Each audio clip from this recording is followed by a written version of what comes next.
the one who said you walked on the moon when you didn't. Calling the kettle black if I ever thought of it. Saying I misrepresented myself. Away from me. You're a coward and a liar and a thief.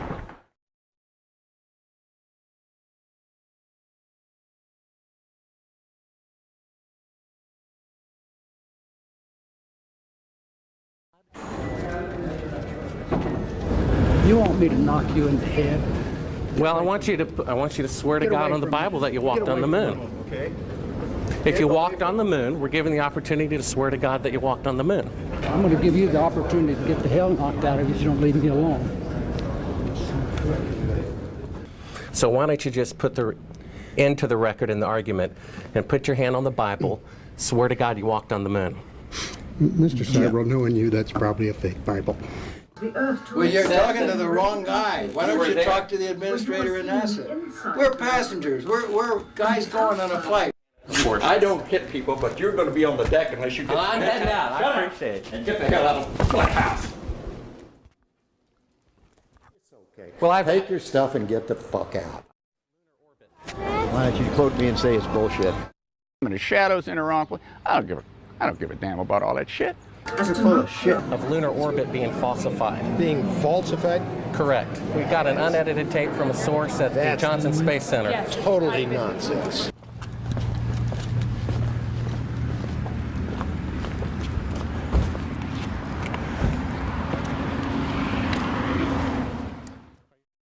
Mr. Sibrel, you do not deserve answers.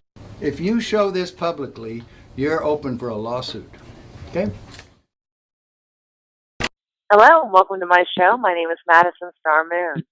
Joining me tonight for this very special broadcast is one of my all-time heroes, one of my favorite producers, favorite people on Earth, Bart Sibrel.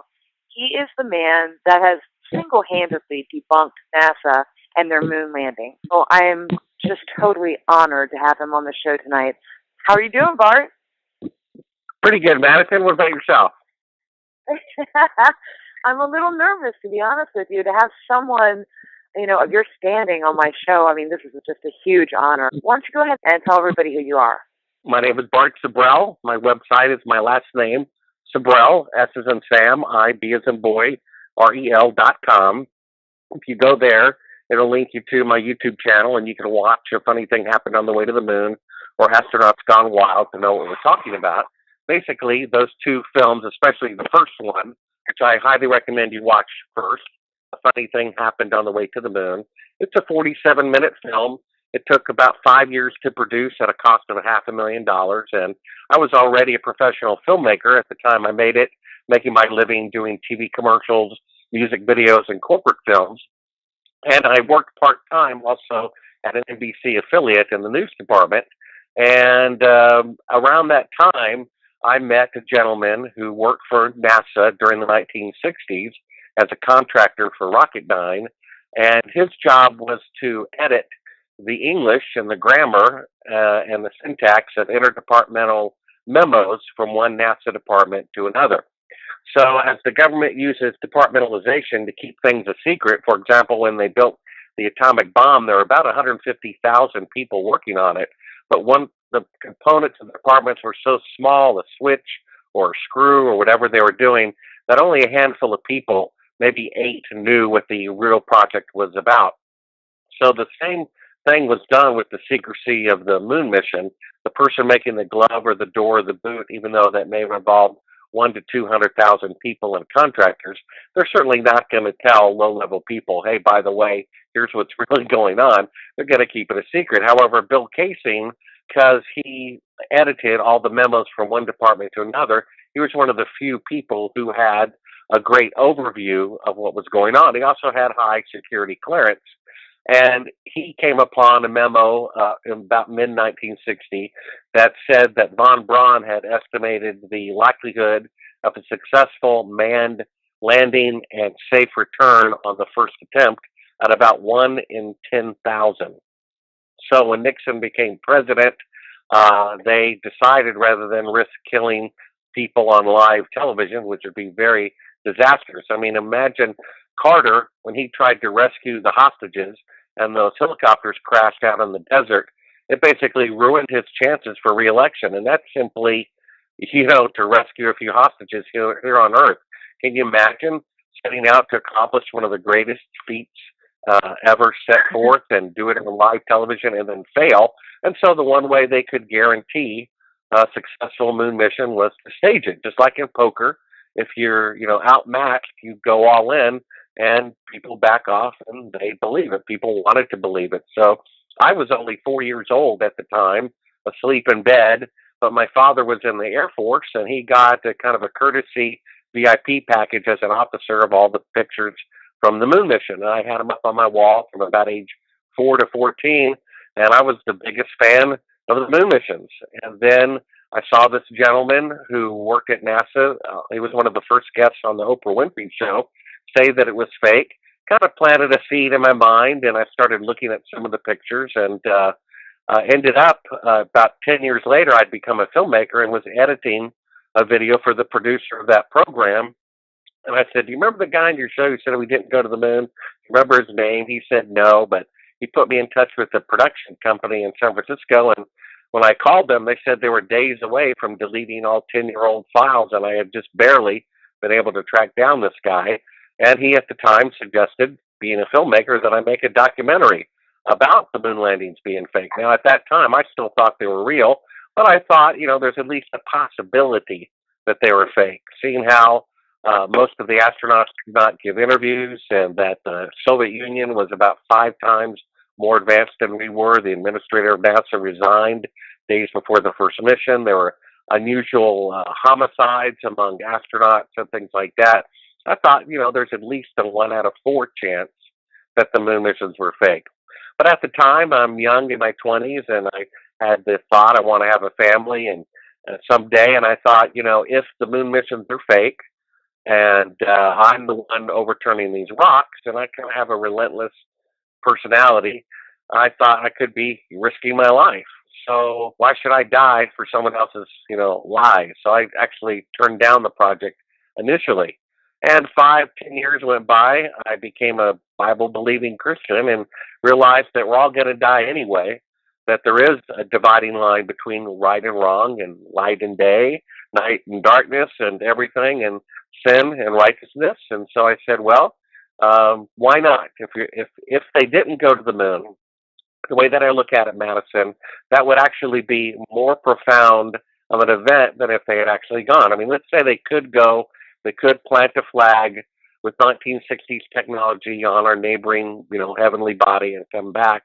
That would have a certain level of significance historically to mankind. But if they could not go, and they lied about it, and they faked the pictures on national TV, murdering people to keep it a secret, all because they could not admit that they bit off more than they could chew, I think that is more profound of an event historically than if they were actually to have gone. And about 3.5 years into this 5-year project, we found classified footage of them faking one particular shot over and over again with the CIA on a hidden channel of audio telling them how to fake it.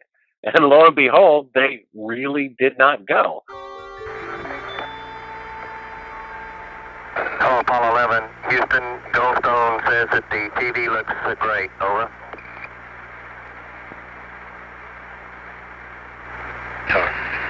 Okay, Roger, we're mapping in on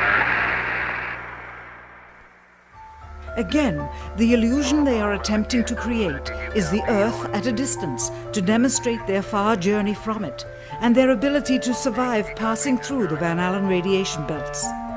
Understand, too, that only about 20 seconds of this raw footage was ever broadcast to the public, and these conversations discussing their deception were believed to be private. Until now. Here they discuss that these television transmissions were in fact not broadcast live as everyone believed. They were first screened and edited for playback later. Roger, Neil, we just wanted a narrative such that we can, when we get to playback, we can sort of correlate what we're seeing. Thank you very much. Here they discuss the fact that they have turned out the lights and have blocked out sunlight from entering the spacecraft through the other windows as to not cause any reflected light to fall onto the spacecraft's wall in the foreground. Okay, very good. Well, shut out the sun coming in some of the other windows into the spacecraft, so it's looking through the number one window, and there isn't any reflected light. The reason this was done is so that the truth of the matter would not be revealed. It is this. Though the federal government would have you believe that this is a view of Earth from a distance out of the spacecraft's window as it nears the moon, it is not. What they have ingeniously done is placed the camera at the back of the spacecraft and centered the lens on a circular window in the foreground, outside of which it is completely filled with the Earth in low orbit. The circumference of the window then appears to be the diameter of the Earth at a distance, with the darkened walls of the spacecraft appearing to be the blackness of space around it. That is why they wanted the interior dark and blocked out the sun from entering through the other windows. Here you can see the extruded window, probably 2 inches thick at the bottom. This is because the Earth's shine is coming in at a downward angle. It also causes the Earth to appear to be an irregularly shaped circle, for you are seeing the outside of the window at the bottom and the inside of the window at the top, which together form 2 different sized halves of a circle. Subsequently, this take was never used. As they perfected the shot, a crescent-shaped piece of black material was inset slightly into the window to create the illusion of the Earth's terminator line dividing night and day. It is uncannily convincing. During this segment, intended to be edited and played back later for the worldwide television audience, dated July 18, 1969, Neil Armstrong condemns himself as he states that he is 130,000 miles out, or halfway to the moon, as the NASA flight log also states on this date, when he is in reality in low Earth orbit of a few hundred miles. Roger, Houston, Apollo 11. Calling in from about 130,000 miles out. Here, during another segment, also intended to air after review, Neil Armstrong falsely explains to the viewers how the shot is attained by putting the camera's lens to the window's glass, as it would have to be if they were the claimed distance away from the Earth. We only have one window that has a view of the Earth, and it's filled up with the TV camera.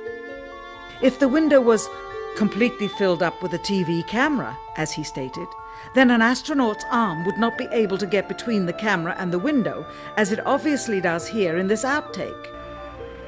South America becomes invisible just off beyond the Terminator or inside the shadow. You can also notice how the astronaut operating the camera reacted to the mistake by attempting to pan away from it. Blue cast. See white bands of major cloud formations across the Earth. This is a segment that they believed wasn't even being recorded, much less suitable for broadcast, for the lens was being zoomed out and the scene was being changed to that of an interior of the astronauts at work, and apparently the stop button popped back up on the recorder without notice. Here is the diffused work light that they used to see camera controls, but not throw light onto the spacecraft's wall. Here they remove part of the crescent insert.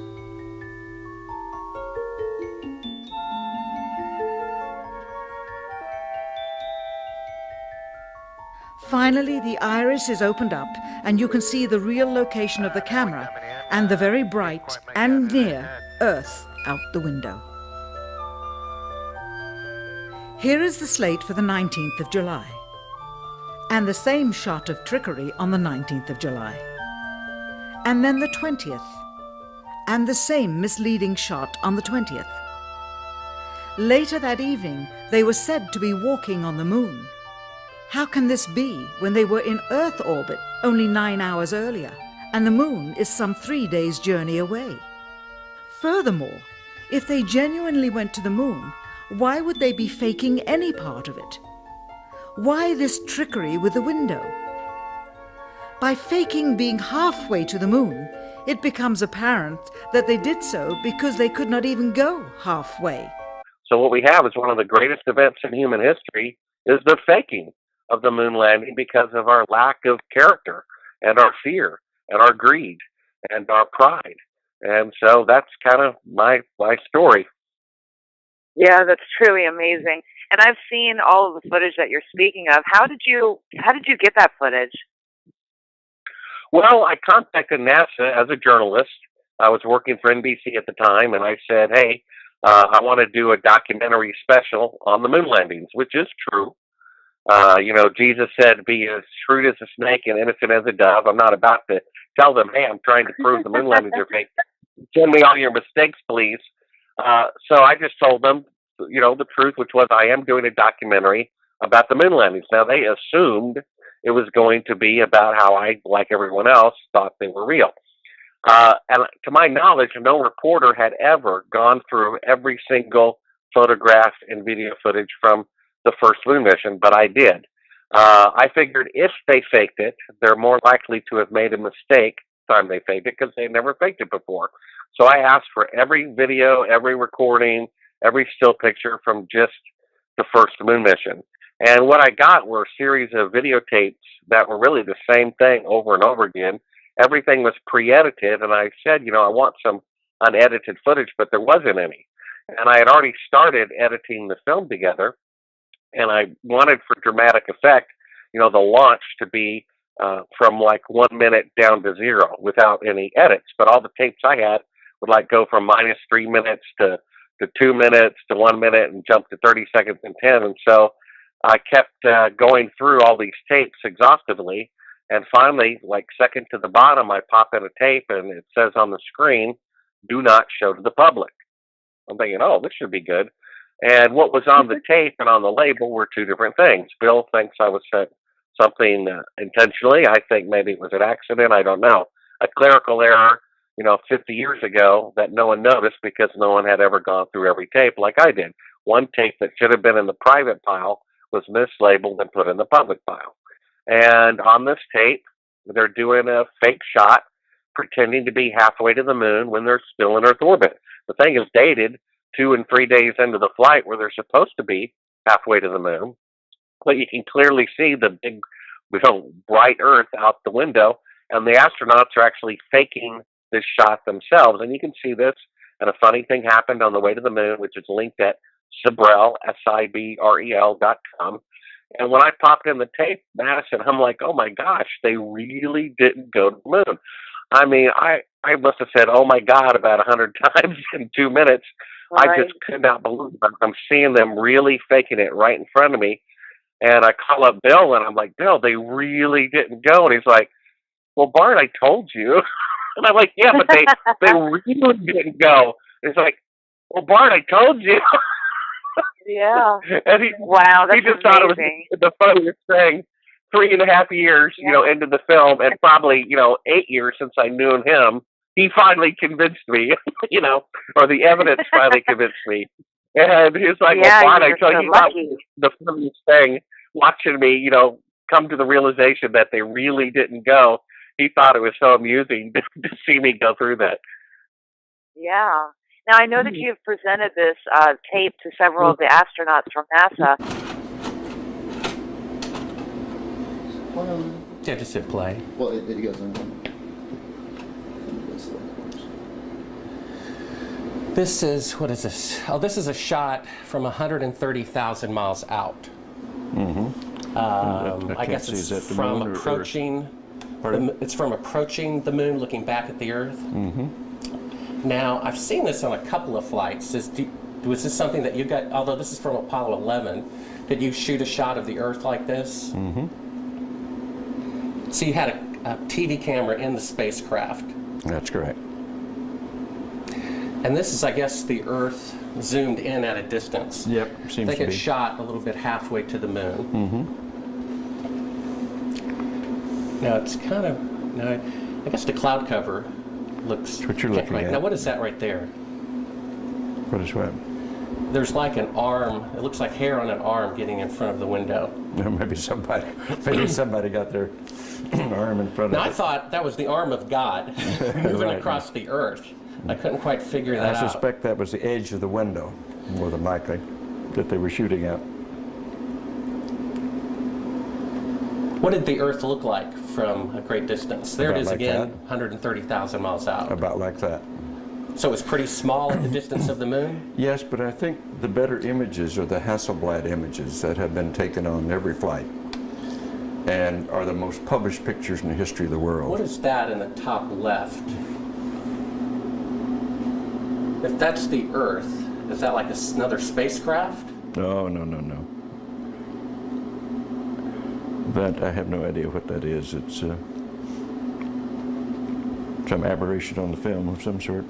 Oh, those are shadows, I think. Or reflections, probably reflections that are just reflecting. Run that back again so we get another shot of it. What is their reaction to your evidence? The second film, about 3 years after A Funny Thing Happened on the Moon came out, I guess from watching, TV as a kid and all these crime dramas or courtroom scenes where you swear on the Bible that this is true, I thought, well, why not just track down some of the astronauts and ask them if they'll swear on a Bible, whether they walked on the moon or not. Would you swear on the Bible that you walked on the moon? You bet your sweet ass. Okay, put your left hand on the Bible. Put your left hand on the Bible. Raise your right hand and say, I, Edgar Mitchell. I, Edgar Mitchell. Affirm. Affirm. Under penalty of eternal damnation. I don't believe in that, but penalty of eternal damnation. That I walked on the moon on Apollo 14. That I walked on the moon on Apollo 14. Well, you're the first astronaut to do that. We asked 6 other astronauts to swear on the Bible, and they refused to do it. Well, I don't particularly like to take oaths like that either, because I don't accept the Bible as a gospel of anything except a historical record. Some of them won't give interviews. We had to literally track them down at a public event or follow them to the grocery store or something like that. And then others gladly, will lie. They charge $2,000 an hour cash for interviews. Okay. And wow. I booked them and said, hey, I'm doing a documentary about the moon landings. Again, they assumed that I believe they were real.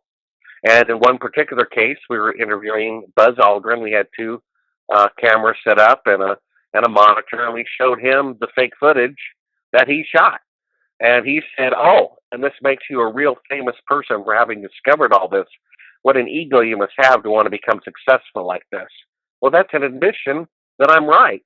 And when he realized he had admitted that I was right, that the moon landings are fake, then he said, if you show my remarks to anybody, I'm going to sue you. And I'm like, please sue us so I can go to court, and prove to the world that the moon landings are fake. That would be great. So has anyone ever tried to sue you? No, that would be great. No, they're afraid to go to court because we're in the right. They did not go to the moon. We could bring forth experts on radiation, why they didn't go, on the lunar module, electricians, how it could not possibly power air conditioning against 250 degrees down to 72 degrees for 3 days on a bank of car batteries. We could bring in, filmmakers who could say, this is what sunlight looks like, and this is what lighting in a television studio looks like. And I'd base my 100%, reputation that this is fake artificial lighting in a TV studio. That's what they would be up against. So they would never do that, and I hope that someone would fund, an effort. I wouldn't want to sue NASA necessarily or sue the astronauts. What I would do is from what I understand, it's called a declaratory judgment. It's as if I bought a Picasso from somebody. I later believe it's a forgery. I go to court simply to prove the authenticity of the painting based on expert testimony of people in that field.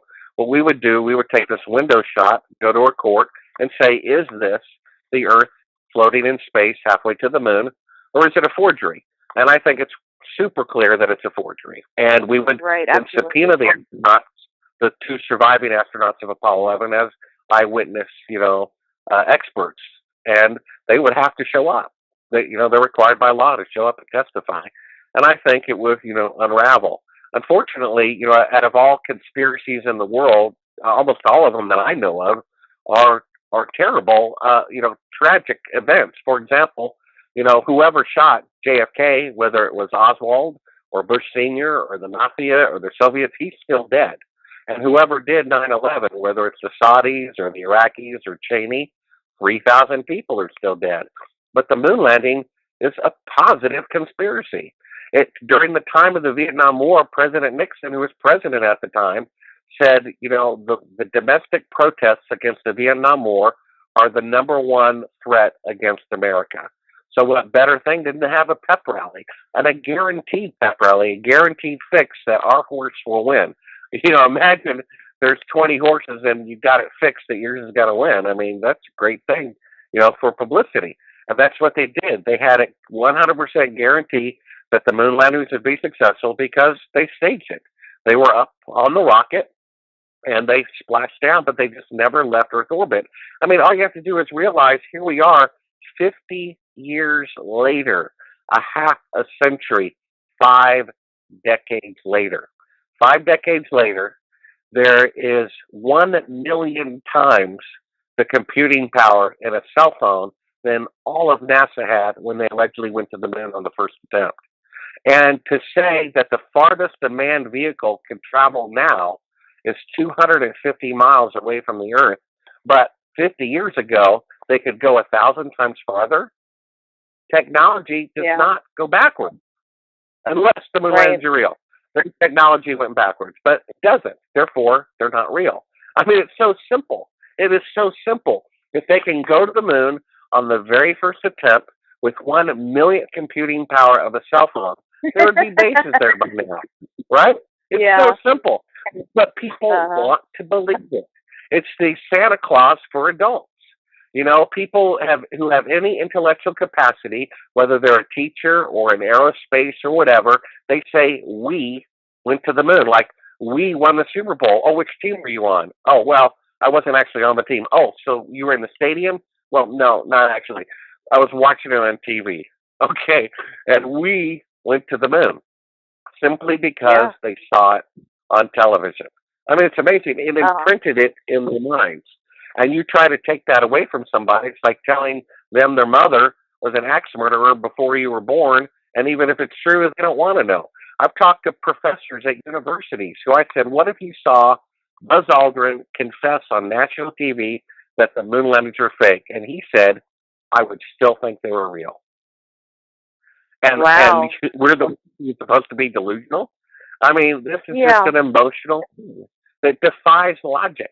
That they could go to the moon in 1969, but they cannot even go, 1/1000th the distance today.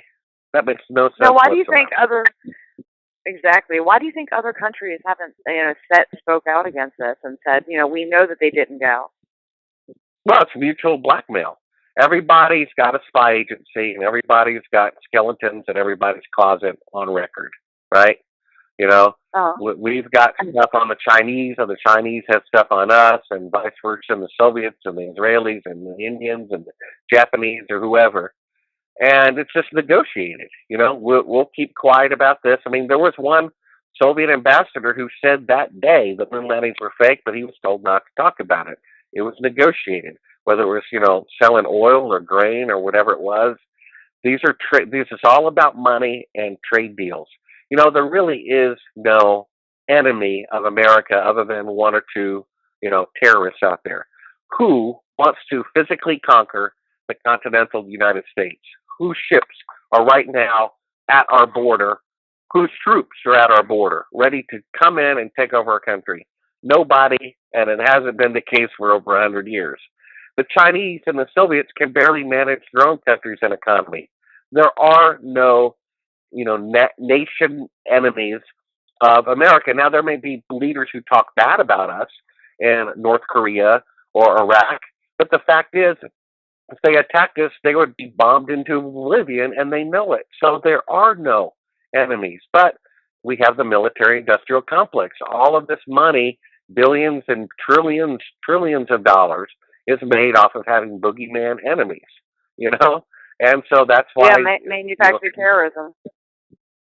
Yeah, I mean, we have to have a boogeyman, otherwise there's no need, for the Army and the Air Force and all this stuff. It's incredible. The United States spends 20 times more on the military than the next 19 largest militaries in the world combined.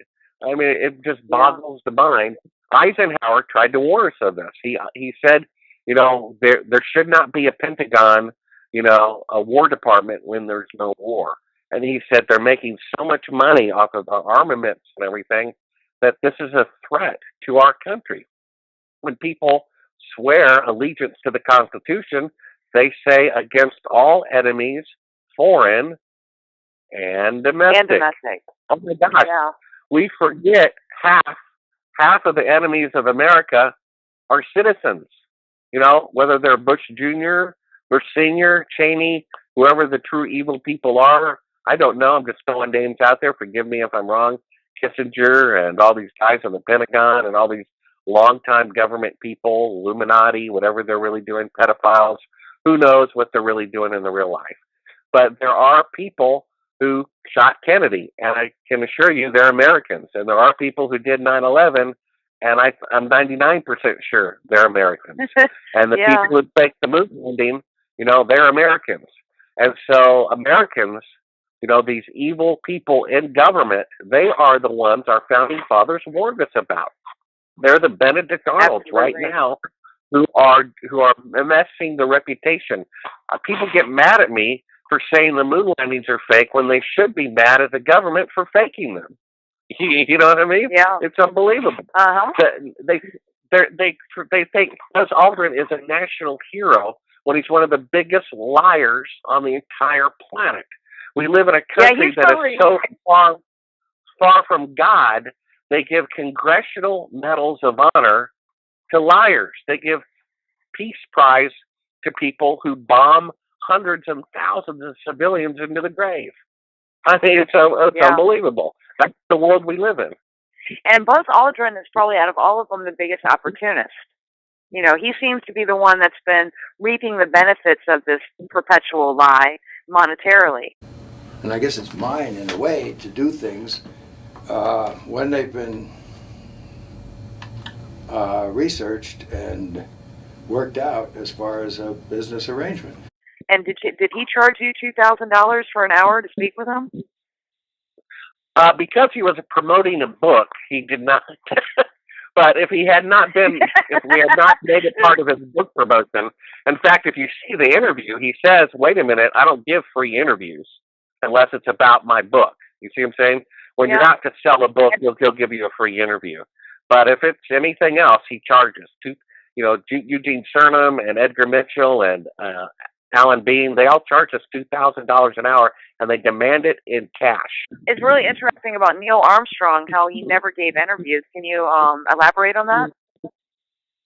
Well, it's my understanding, I've done a lot of research on his biography, that prior to the faking of the moon missions, he was a pretty decent individual.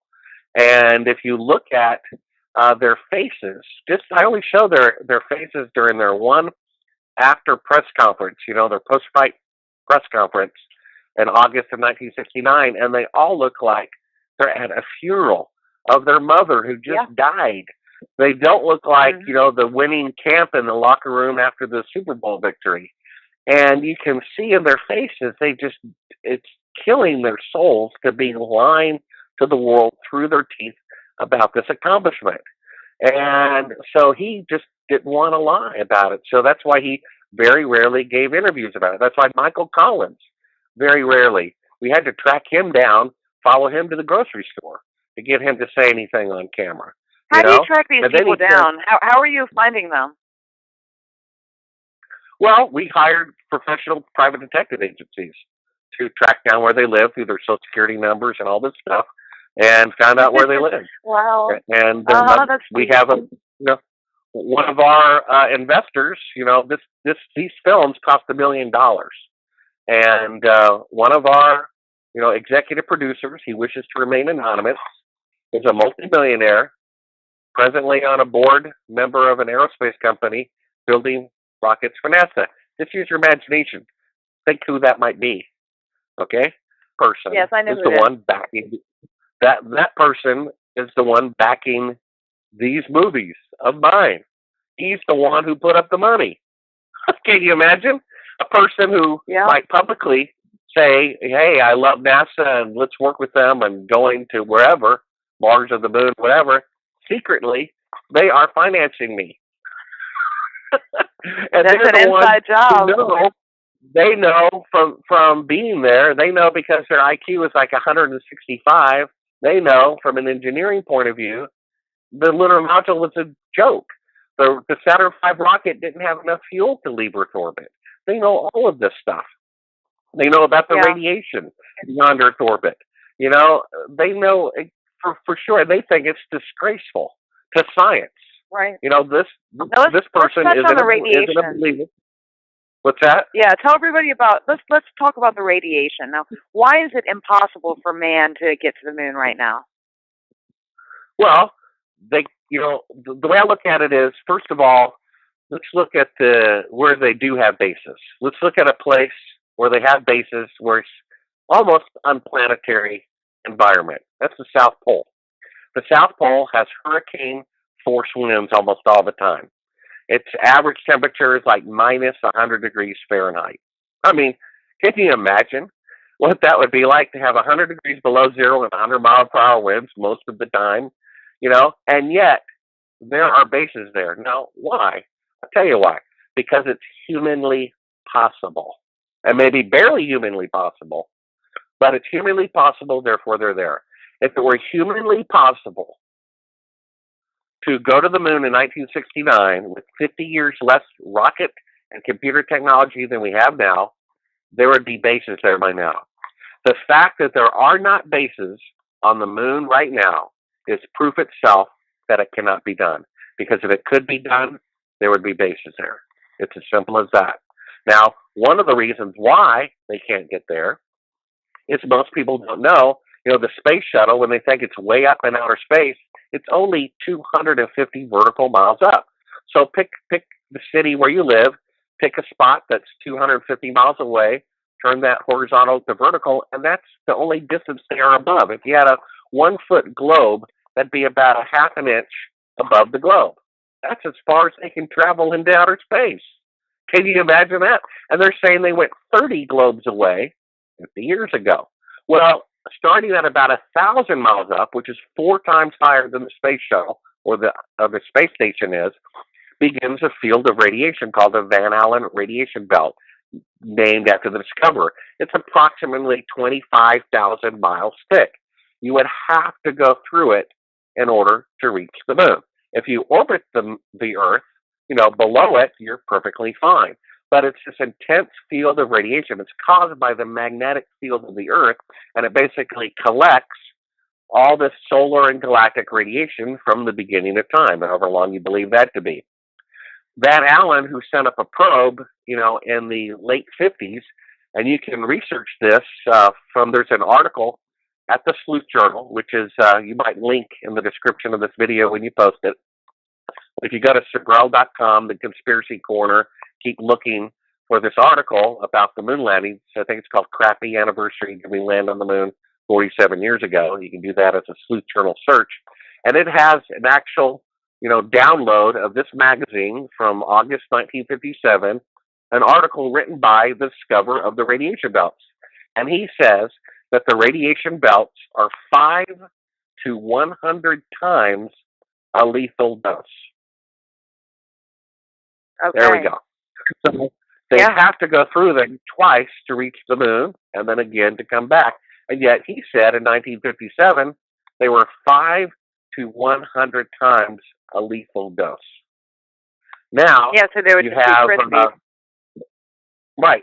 Then the Orion spacecraft, which I think launched in December of 2015, the spokesperson, he's a guy in his 20s, works in NASA.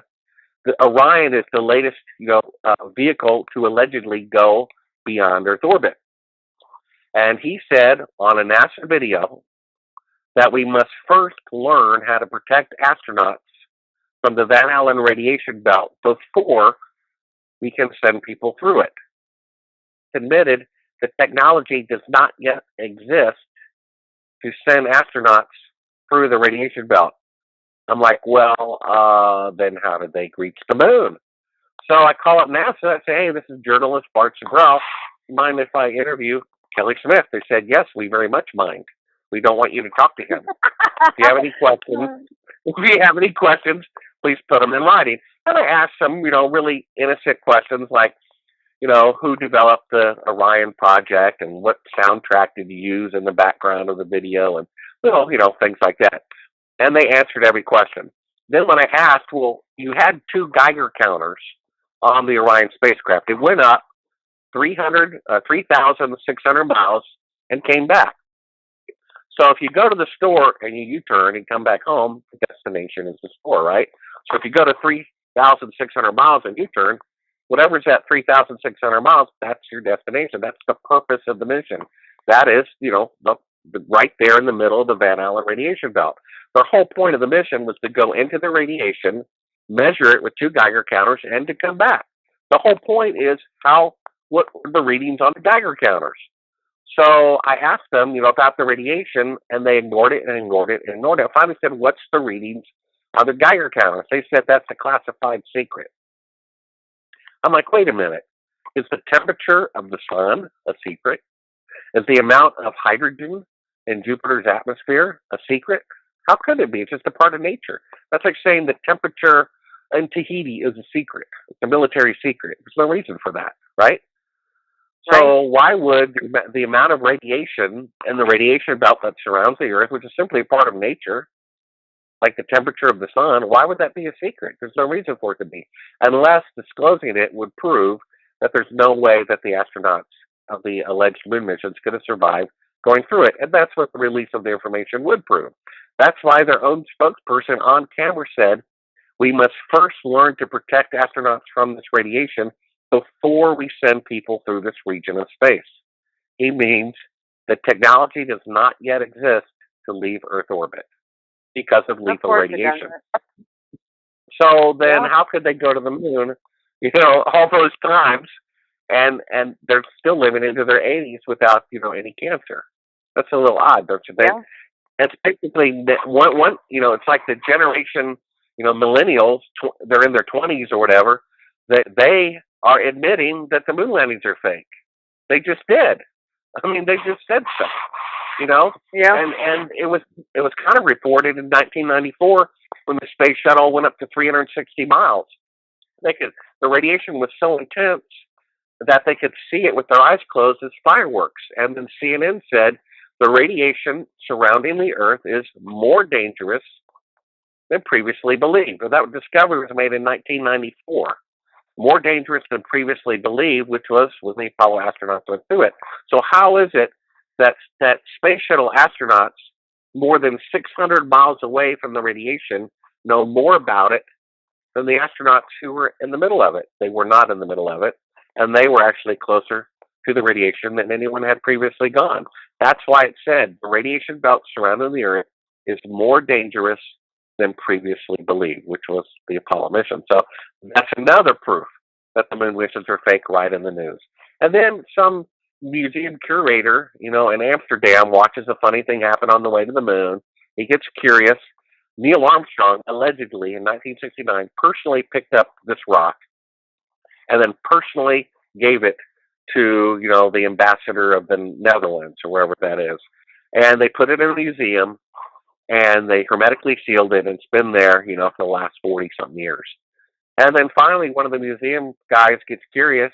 He's seen the film about the moon landings being fake, and he opens it up, puts it under a microscope, and it's a piece of petrified wood. Now, to my knowledge, there have never been trees on the moon. So the moon rock that Neil Armstrong personally brought back is a forgery. That's in the news. So no one asks, well, if the moon rocks are fake, what about the moon mission? You know what I mean? There's all this evidence out there that the moon missions are fake, and no reporter ever does anything about it.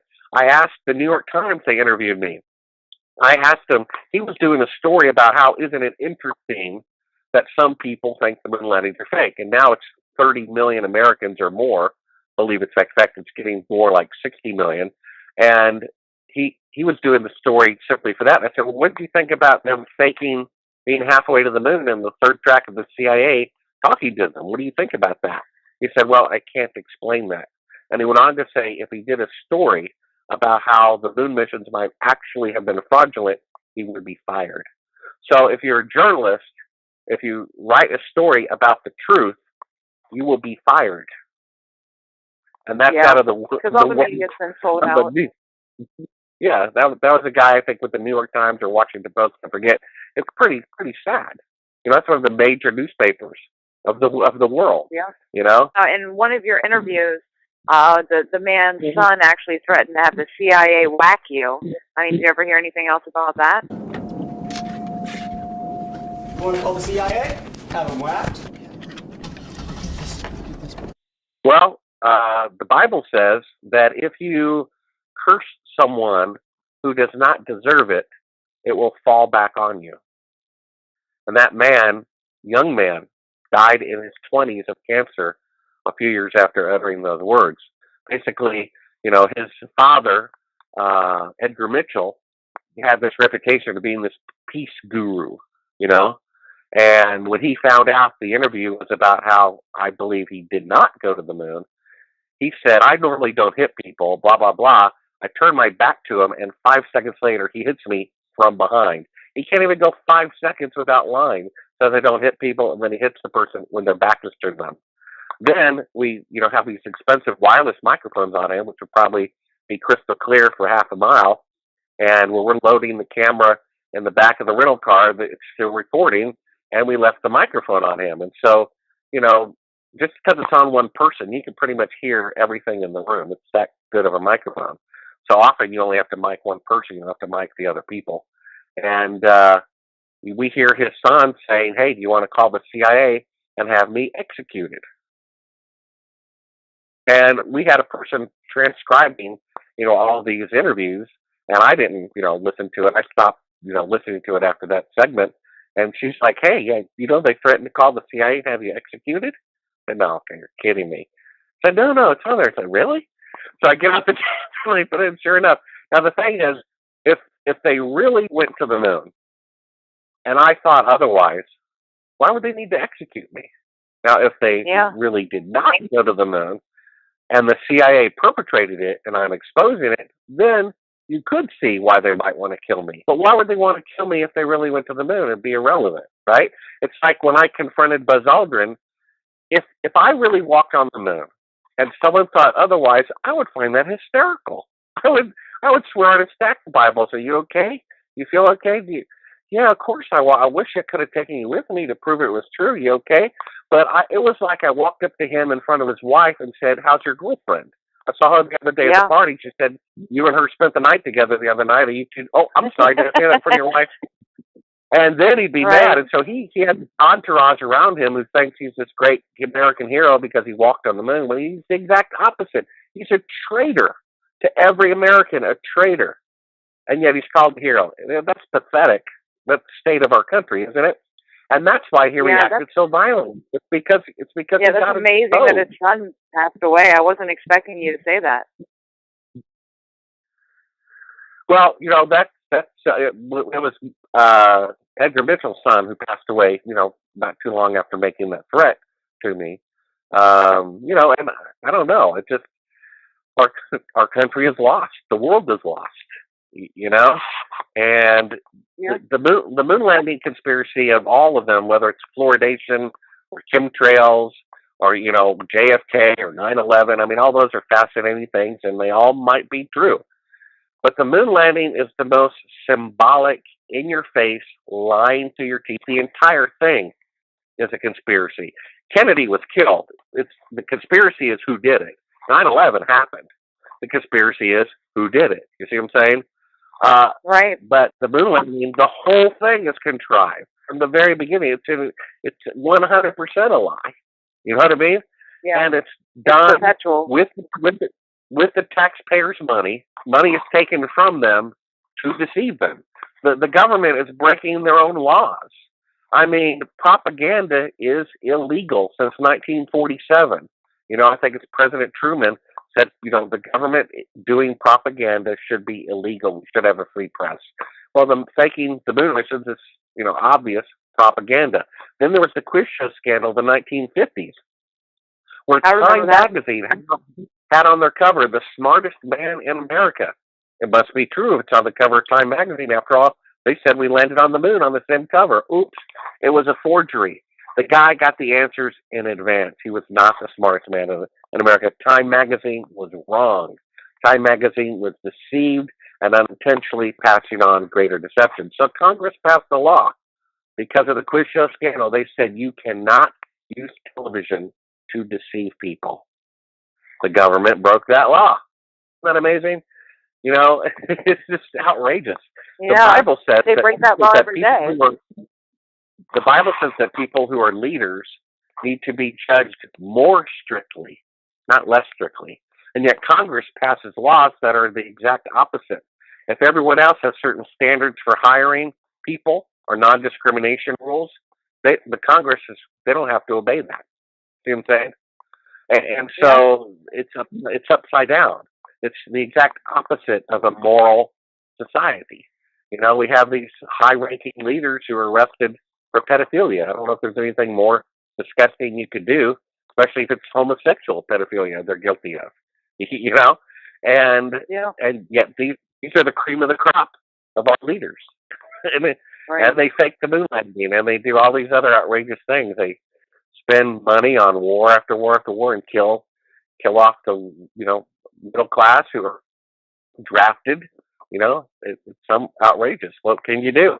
This, to me, the moon landing is proof that the ultimate battle really isn't right or wrong per se. It's really truth and lies. That's the battle, because that leads to right and wrong. Lies lead to wrong, and truth leads to good. You know, a conspiracy, half of all crimes are conspiracies. Half are done in the passion and heat of the moment, and half are plotted out in advance. A conspiracy. And anyone who says the word conspiracy means it's not true, that's like throwing away half of all the crimes in the world. And who would want you to do that except the people perpetrating the crimes to begin with? That's amazing. Riveting conversation I'm having with you. I would just say, like I said, originally I turned down the project for fear it might be true, and I'd be risking my life to expose a lie that I didn't even do. But then 5 years went by, I started reading the Bible about right and wrong and realized I'm going to die anyway. I might as well die for something worth dying for. Truth is so symbolic of all lies and all conspiracies. I really believe if the truth came out, let's say one of the astronauts came forward and confessed, or the Trump administration announced the moon landings were fake, and we're going to set it right, give everybody a tax refund, and maybe really try to go. It would peel away, this veil, this slumber from people, both, politically, socially, and spiritually. I mean, we're all going to die. Most people believe in a God, and most people believe in a judgment. And I think this should really let us know that there is darkness in the world, and that really it's more of a spiritual battle. Politics will never solve anything. That's been going on for thousands of years, and we're still in the same state we've always been in. I think it really gets down to just the individual making the right decisions based on truth. Absolutely. I completely agree. And I feel the same way. That's why I fight chemtrails like I do. That's why I go up against the government.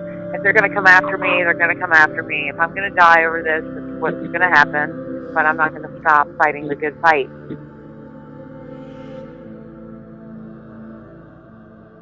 This is part 2 of my riveting interview with legendary producer Bart Sibrel.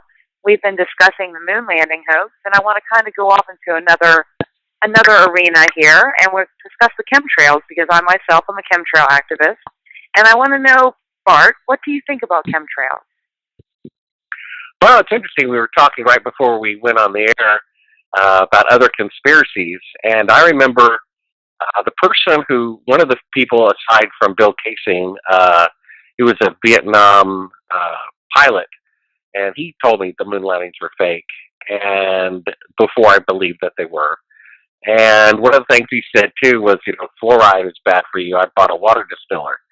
I just kind of, to be quite honest, put that in the conspiracy box that he was in my mind. And then here I am, I guess about 10 years later after he told me that, now I use a water distiller religiously, about 3 gallons worth a day. And the more I talk to people, scientists, and, just people who have a reasonably high IQ, colleagues and friends of friends, they all understand that fluoride is bad for you, that for whatever reason they put it into the water to allegedly, make your teeth decay less that actually that doesn't really work and could actually work in the opposite direction, and that it tends to lower IQ, tends to cause dementia and Alzheimer's and things like that. Some people think, well, did they deliberately do it to make people docile? And then you find out in Nazi Germany, they were giving fluoridated water to people in concentration camps to help them, relax and not want to escape and things like this. And, I kind of wonder why we hear that the NSA is spying on everybody. We hear these, credible truths, and there's really no rebellion at all against the government for doing them. I don't know. Is it really, the controlling people's minds through in the water? I don't know. Is the world that wicked? Unfortunately, the longer I live, the more wicked I discover the world really is, even more wicked than I previously thought. The idea that people are so, I guess, prejudiced, they think they're above everybody else, that they would do such a thing to the rest of mankind is pretty sad. And yet it was discovered in Kenya, where they're trying to allegedly help, a lower developed population by giving them vaccines to cure, I think it's what's it called when you get pricked by something that's rusty. Tetanus? What is that? Tetanus, yeah, tetanus shot. That they had some combination of tetanus and the diphtheria, and it was being administered by the Kenyan Doctors Association, who was a pro-vaccine, group. And they analyzed it independently and found out that there was a sterilization drug hidden inside the vaccine. They became suspicious because it was being overly promoted to women of childbearing age more so than to men. And so this vaccine that is given in these developing countries are given to it by, white controlled countries to control their population. And that comes out in the news, and no one really seems to do anything about it. It's pretty bizarre. And then, the same with chemtrails. I heard about chemtrails, I guess, about the time of fluoridation, and didn't really think much of it. Thought it's one of many other not provable conspiracy theories that I throw in the conspiracy box. And then I kept getting suggestions for my Conspiracy Corner News. Hey, you should do an episode on chemtrails, and I think I've done one and maybe one or two episodes on it. And sure enough, I live in a town that's only about 500,000 people. I live, fairly good distance away from the airport. And it seems like 5 out of 7 days of the week, just after sunrise or just before sunrise or just before sunset, there's like a grid pattern in the sky that is just outrageously visible.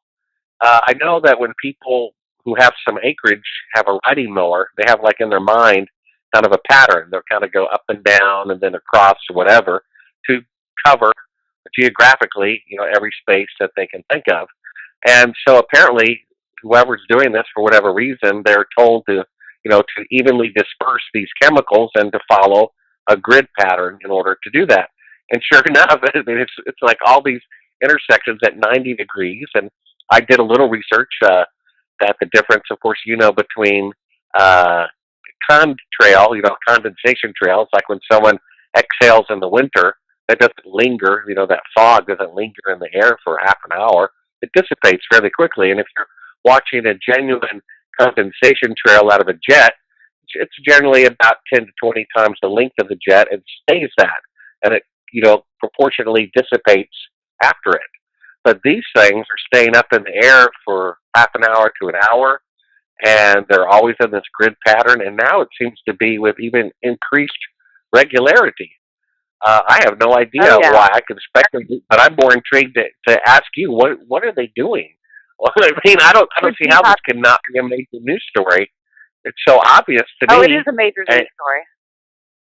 And I'm like, well, yeah, but what are they like doing? You said, the media's been sold out. It's just the same thing about why the media will not, touch the moon landing hoax, or the fact that we could have faked going to the moon.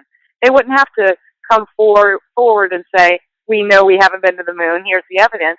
But the fact that they don't even discuss it at all, the possibility, it's the same thing with the chemtrails. I've contacted, all my local media, I've done whatever I can do, here to try to get it a news story, to try to get anyone to cover it.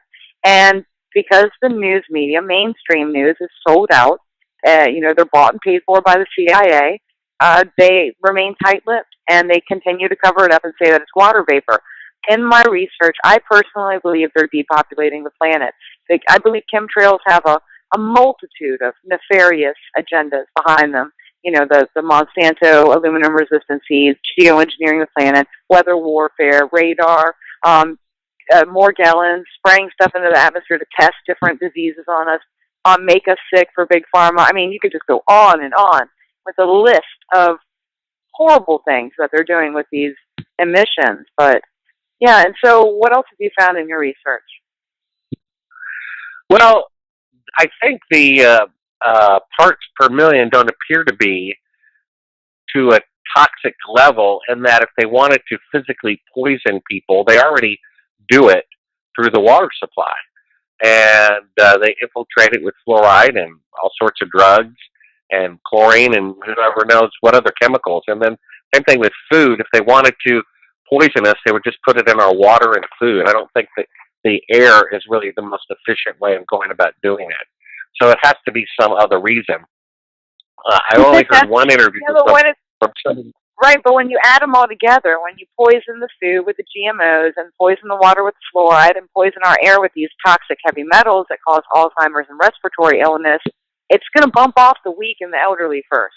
This is a slow kill. I don't believe that they're just, boom, putting poison in the air to kill us all, and they have to have some type of protection for themselves too, because they're poisoning themselves as well.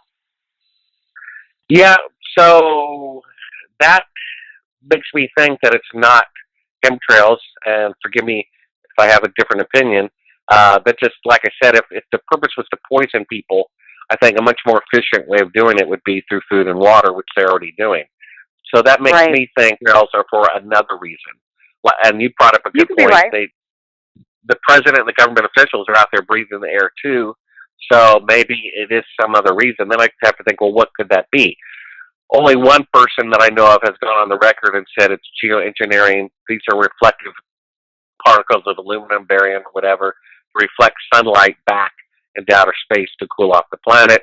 That could be, true. It could be some sort of geoengineering. I know they've been doing that for a long time.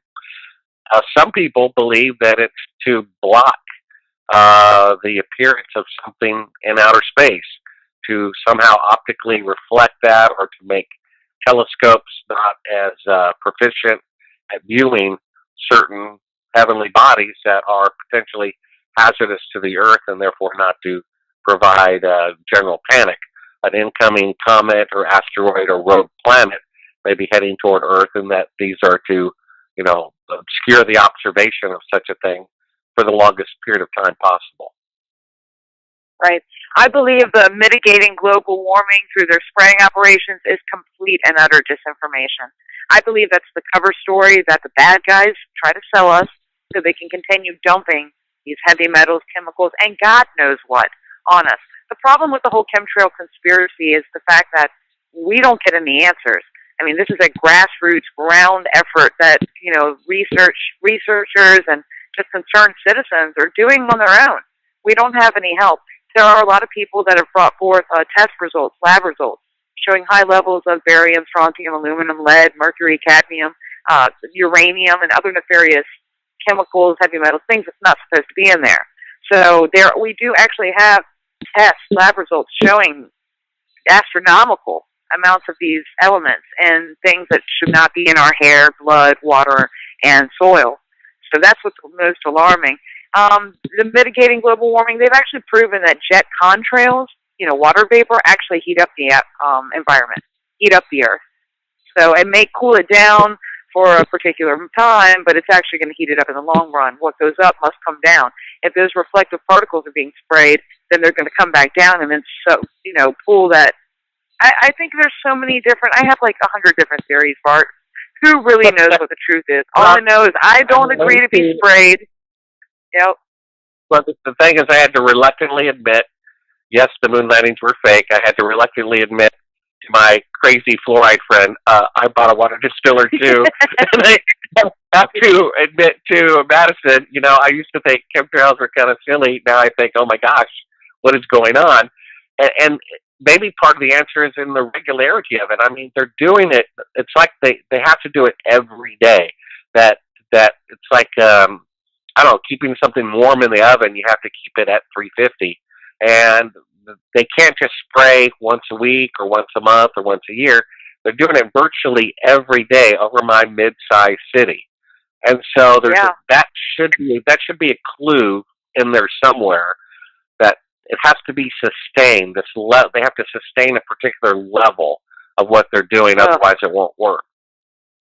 Yeah, that's horrific. One of my friends has a nurse friend that's come forward telling him how many people have respiratory illness now. That it's just an astronomical amount of new cases of respiratory illness, and Alzheimer's is skyrocketing. I mean, if we just take a look around, people are getting sick. I have a lot of friends that are just sick. They've had flus for 2-3 months, can't get rid of it. It's just disgusting. So I'm just going to keep fighting the good fight. I'm glad that you made that video. It is on your YouTube channel on Bart Sibrel, and I'm glad that you don't just, stop with the moon landing hoax. I don't like when people tell me, oh, you can't talk about this or you can't talk about that. You're supposed to just concentrate on chemtrails. I mean, there's a huge agenda that's being, perpetrated on all of us. So there's many different facets to this agenda that we have to uncover. And the truth is not going to just fall in our lap. We have to dig for it. Are there any different websites or any different people that you would suggest for someone to follow that's interested in finding out the truth? Well, in regard to the moon landing, just go to Sibrel.com and go to the YouTube link and watch a funny thing happen on the way to the moon. I think that's 45 minutes right there will prove that the moon landings are fake. Your website to show that chemtrails are real and that something's going on. I think there's a great YouTube channel out there. They could do a search for the Planet 7X channel. And that's a gentleman by the name of Gil Broussard, who's an astronomer and Sabbath-keeping Christian who believes that rogue planets that have been discussed lately in scientific journals of the last couple of years are very real, and that there's one in particular that has a pattern like a comet of making a regular pass around the sun. He believes that about every 360 years, not 3,600 years. And that, most of the time it's further away from the Earth and doesn't do a whole lot of damage, but occasionally it's close. He believes the next approach will be close, and it will bring about meteor showers and very hazardous things to Earth, or a great increase in earthquakes and volcanoes and so forth. If you believe, like I do, in God and the Messiah, and that the Bible is true, and that that God, because He created everything, kind of like a clockwork, He knows where the gear is going to be before it's there because He made the clock. And I think that's kind of the movement of the stars and everything. If Planet X is somehow to end the Earth, this version of the Earth, then that could have been set in place, from the beginning of time. And that it seems to fall into perfect alignment with end-time prophecy. I talked at length on a flight, I forget where I was going to, Japan or somewhere, with the author of the most famous book about Planet X, and he knew nothing about the Bible. I had read the Bible all the way through several times and knew nothing about Planet X. And when we compared the notes, what he said would happen to the Earth if Planet X were real and were to come close to the Earth is exactly what the Bible says. Earthquakes and volcanoes and the tidal effect coming in, tidal waves maybe coming in 100 miles. There being meteor storms. Jesus says before second coming, the stars will fall like ripe figs. That's a meteor shower, And so NASA, we know, does not tell the truth. And so they're certainly not going to tell us if a rogue planet or comet or asteroid is going to be coming toward us. I can tell you that Janet Napolitano gave us a warning, just like Eisenhower on his last day warned us about the military-industrial complex. Janet Napolitano, the day she resigned, she said, a natural disaster, the likes of which the United States has never before seen, is likely on its way in the next few years. Well, what natural disaster have we never before seen? We've never seen we've seen hurricanes, we've seen earthquakes, volcanoes, tornadoes, The only natural disaster our nation has never seen is something from outer space, a comet, an asteroid, or a rogue planet, or a meteor storm. And also, it's the only natural disaster you could predict years in advance. She said it was coming years down the road after she resigned. And of course, because of the geometrical position and movements and mathematics, you can calculate exactly when a rogue planet would be here, or comet or asteroid. So it's a natural disaster we've never seen that could be predicted in advance. So I think something like that is coming to the Earth. I think that's why people are building bunkers. I think that's why the government has written all these executive orders of what to do in the event of a national emergency, to confiscate private property and things like that. I think the reason why it's being kept a secret is because those Illuminati-type population control people at the top want to depopulate the Earth, but they don't want to go down in history as the next genocidal Hitler, so they're just going to keep this, Planet X or whatever it is, a secret, and let Mother Nature do their dirty work for them. The Bible even says that in the last days, people will go into caves, into holes in the ground to escape the signs in the heaven, the stars falling. It says the seas will, toss and turn. Planet X is estimated to be about 40 times larger than the moon. So you can imagine the exponential increase in tidal effect because of it. Jesus said the seas will be tossing and turning, men's heart melting with fear for things that are coming upon the earth from the heavens. I think something like that could very well be true. Well, yep, you could be right. All of this is connected. I want to touch base a little bit more on your Astronauts Gone Wild video. For me, it's one of my top 10 favorite movies of all time. Have any of these astronauts tried to contact you since you've interviewed any of them? Well, I like to tell the truth, so I'm just going to answer that with no comment for the best interest of everybody involved. I can tell you that, the first film, A Funny Thing Happened on the Way to the Moon, is a better film, in my opinion, for knowing whether we went to the moon or not. It kind of lays it out argumentatively. Astronauts Gone Wild is kind of an afterthought of just kind of confronting the guilty parties with, their misdeeds. It's a little nerve-wracking to watch, even for me, and I made it. And I'm there at the time confronting the astronauts. I'd go up to Neil Armstrong and say, $1,000 cash, put your hand on the Bible for 5 seconds to pay $1,000 a second to say, I swear to God, I walked on the moon, and he refuses to do it. It could be used in the future, at the video deposition, which would make him guilty of perjury. But he chose, and more of the wiser astronauts chose not to do that. It's a little odd and unusual. That's, of course, the time I got punched by Buzz Aldrin when I called him a liar, a coward, and a thief, and things like that. And, it's I don't know that I would make the film again, today. Yeah. I think a lot of fans of the film think that it is good, though, for the record. At some point, the truth will come out, the moon landings are fake, and these guys are going to, history will be shown that they were given the opportunity to come clean, and they refused to do it. If you think about it, I've lived 52 years, I don't know how old you are, but in all that time of watching the news and society, has there ever been one occurrence where a guilty person, a bank robber, on the loose, or a murderer on the loose, or a child molester on the loose, ever turned themselves in to get themselves right with God or to have a right conscience? I've never known that to happen a single time. People are dragged, away, kicking and screaming. These Holocaust perpetrators, in their 90s are finally caught. The firebombing of churches that killed little children in Alabama, they're caught 50, 60 years later, kicking and screaming, saying they're innocent when they're guilty, all the way to the very end. Me personally, I fear God. I think about my own mortality virtually every day, and that I'm going to have to face God, and I'm going to have to take hold of the Messiah in order to have any chance at all of making it.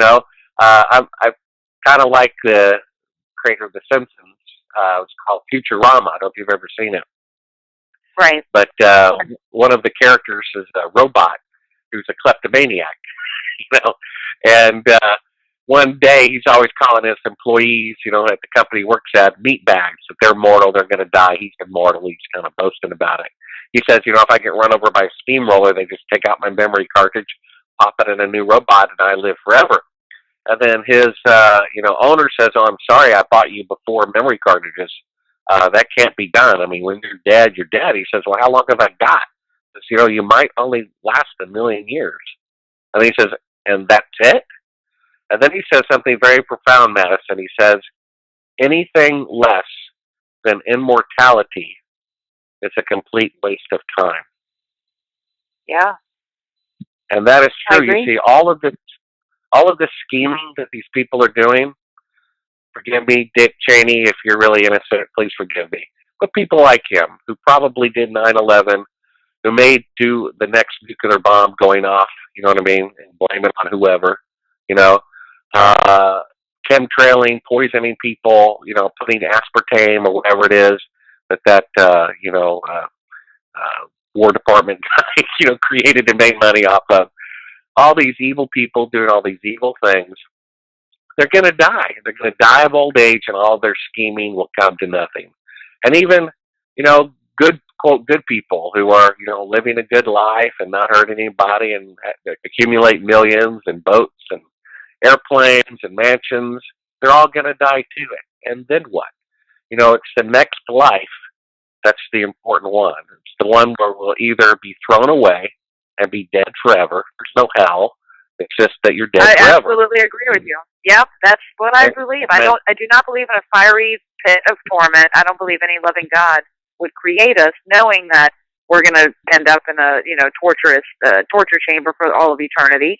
I don't believe a loving God could actually send anyone, even Hitler, there. So I believe when you die, he either erases you or you go on. That's it, exactly. The Catholic Church created all the torment stuff to get people to donate to the church and get a paper of eternal forgiveness that they thought God would accept because they're God's vicar on earth in their mind. Yeah, the gift is eternal life. Jesus says it's eternal life.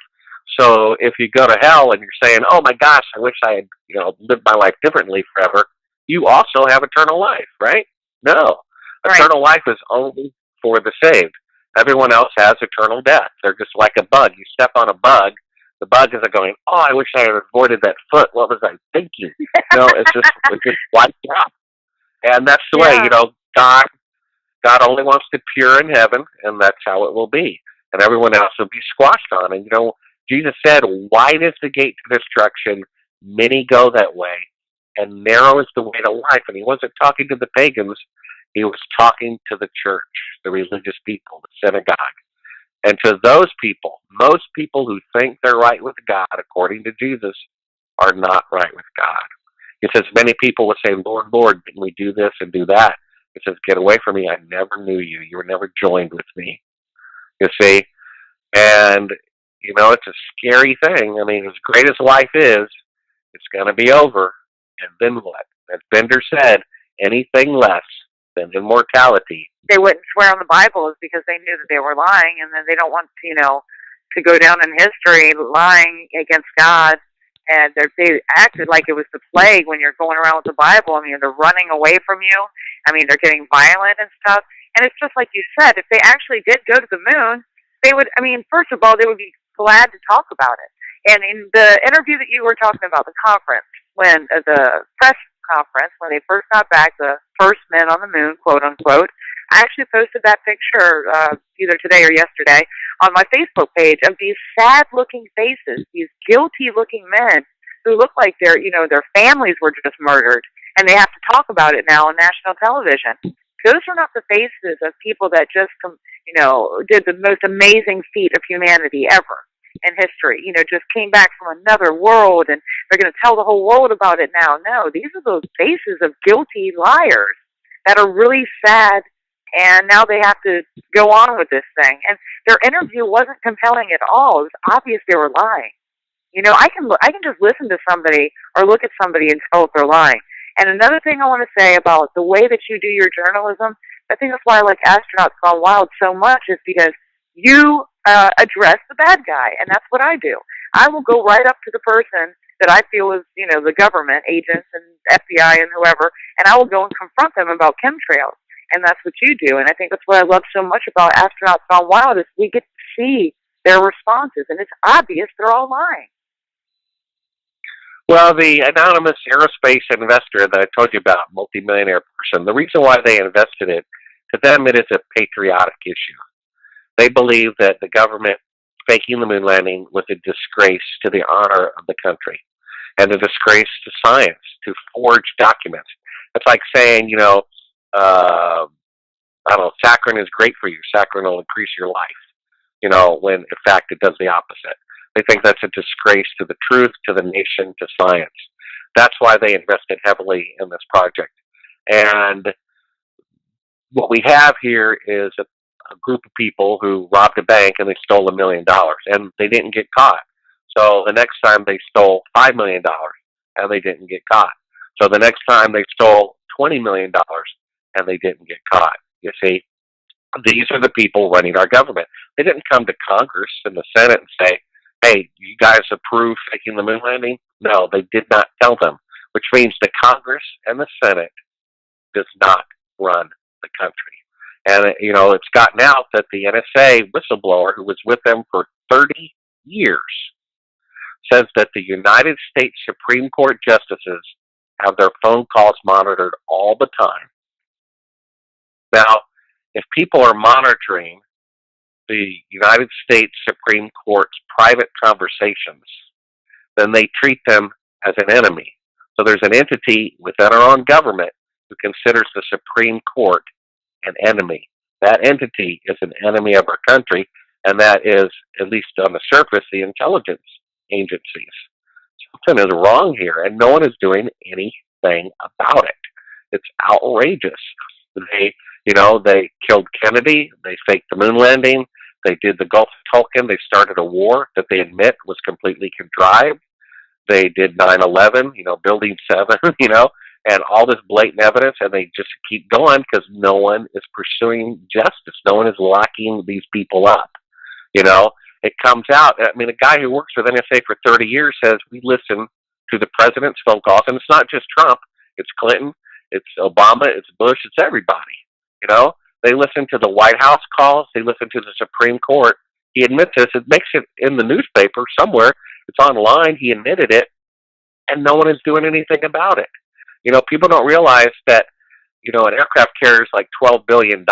Well, that's about what Facebook or something like that is worth. So the government years and years ago bought up the New York Times, CBS, AT&T, Facebook, Google, Yahoo. They bought all of that. That's where this missing trillions of dollars black budget has gone. They own NBC. That's why they do not report on the fact that the Supreme Court justices' phone calls are being monitored and make more out of it than they should. They ignore that as a story because they're the ones who own the stations. People don't realize when you want Yahoo free mail, you click the little box saying you give them a right to scan your email. Well, that's a little polite word for read.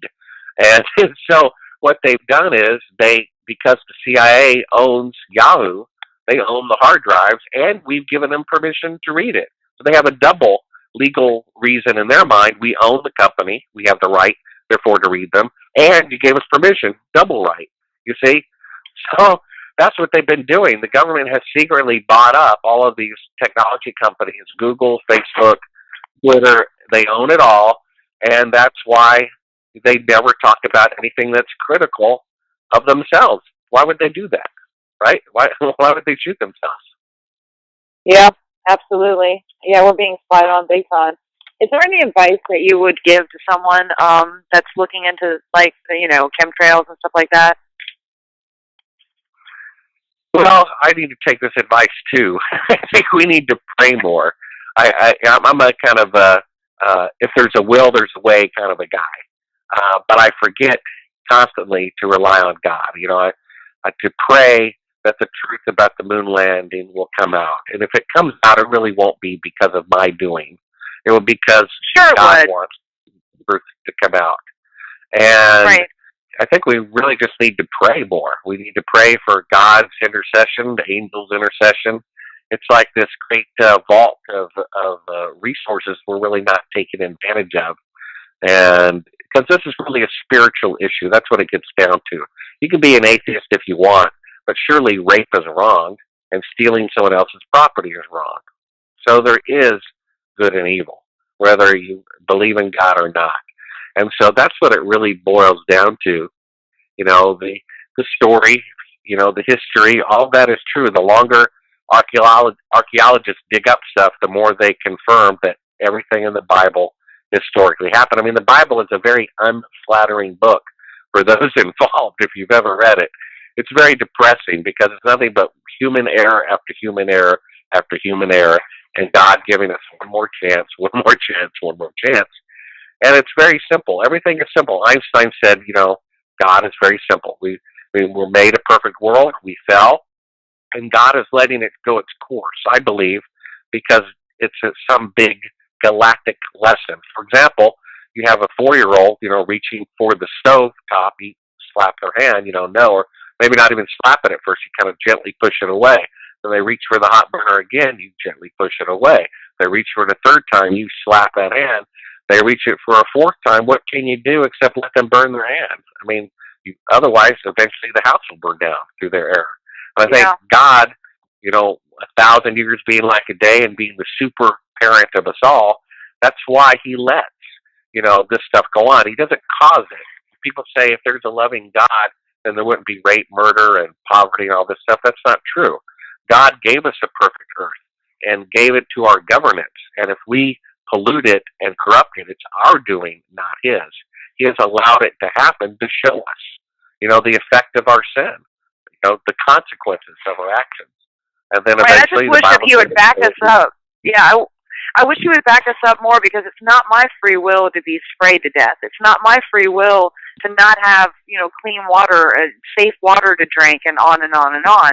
So, like, for the people that are fighting these battles, I just kind of wish that he would, you know, come in and just slap those chem tankers down like King Kong, you know, in the sky, and, like, step in and do something, because it's not fair to us. It's not our free will for the people that are the victims of these genocidal maniacs. Well, I agree with you, but we have to see it from God's point of view. We live a tiny little mortal life, and God sees the creation of the whole universe from beginning to end. Now, let me throw this out of you. Let's say that every victim who has ever been a victim of fluoride, of chemtrails, of poisoning, of deceit, or whatever, they all get eternal life. And everyone who perpetrated these crimes who was unrepentant, they do not get eternal life. Is that fair? I think it would be fair. Yeah. I mean, when we're living year trillion into eternal life and got 10 trillion zillion more, and the Cheneys and all those people never made it, is that fair? Is that worth putting up with one life of misery? You bet. And I believe that's, you know, seeing it from God's point of view. Right. I agree. It's just hard to see it, you know, when we're trying so hard to stop these people and expose them. And you are going to go down as a folklore hero for everything you've done to expose NASA. I mean, seriously, there's only one Bart Sibrel. Well, I'm sure many people are thankful of that. The Bible does say to expose things. It says have nothing to do with the fruitless deeds of darkness, but rather expose them. So for people who claim they're Christian, who think conspiracy theorists are wasting their time, that's not necessarily true. We are to expose. It's a testimony of the truth. And then whether people listen or don't listen, that's up to them. There's a scripture about that too. It says, Ezekiel, the watchman on the wall, if he fails to warn of the coming enemy, the blood of everyone will be on his head. But if he warns them and they do nothing to heed it, then the blood is on their own heads. And that's what we're doing. We're warning people both about, you know, the symbolic things of sin, and hopefully of ways to get into eternal life as well. And whether they listen or don't listen, that's up to them. Yeah, exactly. This has been an amazing interview. I did want to ask you one more question. We still have 10 minutes left, 9 minutes. I wanted to ask you if you had ever been trolled, because I know a lot of truthers, especially when they're dealing with a more conspiratory topic, get trolled and shilled. Have you ever dealt with that? Well, I'm not sure I know exactly the meaning of troll. I think it means in the comment section. So what I advise everybody to do is just close the comments. It's a waste of time. I was I think, cursing is wrong. Even though I slip myself and do it, I think it's wrong. So I would go through and delete everybody who cursed, and then that just took 10 hours a week. You know what I mean? There's only so many hours in the day. When Time Magazine publishes their story, they don't let everyone else publish their counter arguments to it. No, it's their point of view, like it or live it. When a filmmaker makes Gone with the Wind, they don't allow people to write their own endings. No, it's a work of art. When you write an article as a journalist, it's that perception, that point of view. And I don't know when adding comments to it opened up. To me, that's a complete waste of time. All that should be shut down to control the narrative. It's a waste of time to be, challenging all this stuff. Now, before I came to that conclusion, I remember I uploaded, I've been doing Conspiracy Corner episodes. I think I've done 50 episodes so far, and maybe 1 out of 10 of those, the moon landing comes up. And whatever the latest one was, I forget, but as soon as it was up there was this, big, narrative on why I was wrong. And I finally wrote the person, I'm like, why are you subscribed to me? He was subscribed to me to counter argument me. And it's like, why would, if someone comes up to me and says, Bart, I'd like to kill you, but I don't have any bullets. Can I borrow some of yours? Oh, sure, here you go. That's not very smart of me, is it? I mean, the fact is the moon landings are fake, and anyone who says otherwise, they're on the wrong side. They're on the side of evil. Why would I give them an opportunity on my own publication to shoot me? Yeah. That's not very smart of me, is it? So right. That's a complete waste of time. That's why I shut down Facebook. I shut down Twitter. I was trying to find some way I could post on Facebook without allowing people to comment, but I couldn't find a way, so I just shut it down. I closed all the comments. Yeah, I gotta be honest. When you did that, when you weren't my friend on Facebook anymore, my first thought was, oh my gosh, Bart has blocked me. How could he do this? And I was like, no. And then I realized your entire Facebook page was gone, and I was heartbroken because I was, I loved your Facebook page, but I understand. Well, I mean, when NBC does nightly news and they conclude it, I don't think the next half an hour is by people who disagree with them. You know what I mean? It's their point of view, and we're to counter their point of view. They don't need any other time. We've heard their lie that the moon landings are real for 47 years. When I'm done speaking for 47 years, then we can open it up for equal time. Yeah. Wow. Are you planning on making a part 3 or not part 3? It would be a part 2. Well, I don't know. If someone were to give me $100,000, I'd probably combine A Funny Thing Happens Gone Wild together with commentary by me on camera and the latest evidence, and I'd, make it an hour and a half, film for theatrical release or something like that. Aside from that, I really don't like making documentaries. They're fun to watch, but they're incredibly tedious to make. I spent 4,000 hours edit A Funny Thing Happened on the Way to the Moon, which is only 47 minutes long. And that's 40 hours a week for about 2.5 years. And I'm writing a book called The Funny Thing Happened on the Way to the Moon. And if anyone wants to give me the advance to motivate me to finish it, please let me know. Otherwise, it's just tedious to try to write a compelling argument with all the facts in the right order. I prefer fiction. I want to go back just to being a regular fictional writer and fictional filmmaker and make inspiring films. There's a great film on my YouTube channel. If you check it back, it's in the Conspiracy Corner line about, maybe 5 or 6 episodes, called The Sacrifice. It's a beautiful 30-minute film, and making, a feature-length film of about a topic like that would be a nice thing to do. A film that inspires people to live life a little better, maybe to turn away from their sin, to have victory, to overcome, things like that. Right. Okay, well, we're running out of time, so I want to give you a chance to plug yourself. Where can we find all of your stuff, and where can people donate to your whatever you have going on? Well, you can just go to Sibrel, my last name.com, which is S as in Sam, I, B as in boy, REL.com. And from there, you'll get all the links to the films and the Sleuth Journal column that I write. And if they want to donate or whatever, they feel free. I'm semi-retired, and I spend at least 10 to 20 hours a week working on the weekly bulletins that I do. So that helps. They can also get autographed DVDs on there. There's some links to eBay. I think there's a couple of autographed DVDs of A Funny Thing and Astronauts Gone Wild. And just appreciate your prayers too. If you believe, pray for the truth to come out, that we live to see a confession of the government that the moon landings are fake. I mean, that would be a beautiful, beautiful thing. It'd be like popping a boil, a little messy, but it would cause healing. If we don't cut off this gangrene of the moon landings being fake, then the government is going to become more diseased. Eventually it's gonna be exposed, because I think eventually when it comes up to the 100th year, and then you're going on to 150 years and we still haven't been back, eventually history will, this will come out, because there'll be no way to deny it. They'll just say, well, we never went back because we never could. And I think once all the people that were involved die, all the CIA and NASA and everything, then I think it's going to be exposed. But hopefully you will still be on record with having exposed the whole thing, because like I said, you are a hero of mine and many others. We totally appreciate your tireless efforts. And I just want to thank you from the bottom of my heart for doing this interview with me. It's been an honor and a privilege to have you on. And so Sibrel.com, and you can also find him on Bart Sibrel on YouTube. That's where I go to see all of his most recent videos and his most popular videos. And anything else you want to say before I close it out?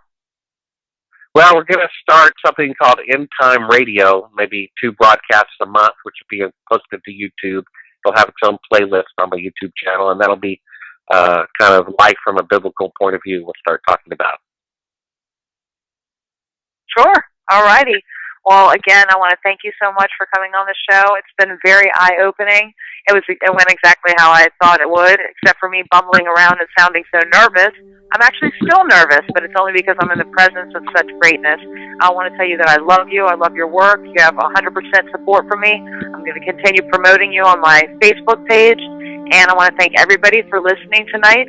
I am going to make a YouTube video in which Bart Sibrel has given me the authority to use his footage for this interview, so I will not get a copyright strike. And I will be posting that video on YouTube. Again, I want to thank everybody for listening. This is Madison Star Moon. I want everybody to look up, wake up, and do something. Thanks, guys.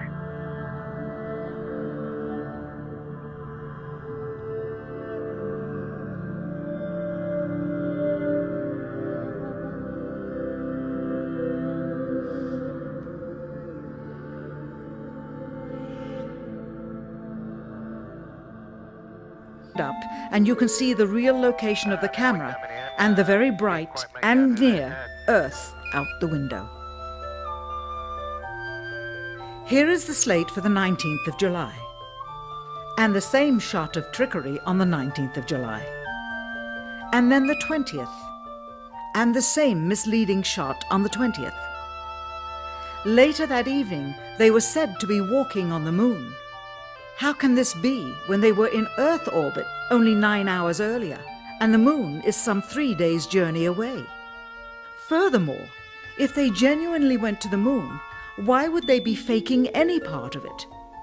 Why this trickery with the window? By faking being halfway to the moon, it becomes apparent that they did so because they could not even go halfway. So what we have is one of the greatest events in human history is the faking of the moon landing because of our lack of character and our fear and our greed and our pride. And so that's kind of my story. Yeah, that's truly amazing. And I've seen all of the footage that you're speaking of. How did you get that footage? Well, I contacted NASA as a journalist. I was working for NBC at the time, and I said, hey, I want to do a documentary special on the moon landings, which is true. Jesus said, be as shrewd as a snake and innocent as a dove. I'm not about to tell them, hey, I'm trying to prove the moon landings are fake. Send me all your mistakes, please. So I just told them, the truth, which was I am doing a documentary about the moon landings. Now, they assumed it was going to be about how I, like everyone else, thought they were real. And to my knowledge, no reporter had ever gone through every single photograph and video footage from the first moon mission, but I did. I figured if they faked it, they're more likely to have made a mistake the time they faked it because they never faked it before. So I asked for every video, every recording, every still picture from just the first moon mission. And what I got were a series of videotapes that were really the same thing over and over again. Everything was pre-edited, and I said, I want some unedited footage, but there wasn't any. And I had already started editing the film together, and I wanted for dramatic effect, the launch to be from like 1 minute down to 0 without any edits. But all the tapes I had would like go from -3 minutes to 2 minutes to 1 minute and jump to 30 seconds and 10. And so I kept going through all these tapes exhaustively. And finally, like second to the bottom, I pop in a tape and it says on the screen, "Do not show to the public." I'm thinking, oh, this should be good. And what was on the tape and on the label were two different things. Bill thinks I was sent something intentionally. I think maybe it was an accident. I don't know. A clerical error, 50 years ago that no one noticed because no one had ever gone through every tape like I did. One tape that should have been in the private pile was mislabeled and put in the public pile. And on this tape, they're doing a fake shot pretending to be halfway to the moon when they're still in Earth orbit. The thing is dated 2 and 3 days into the flight where they're supposed to be halfway to the moon. But you can clearly see the big, bright Earth out there.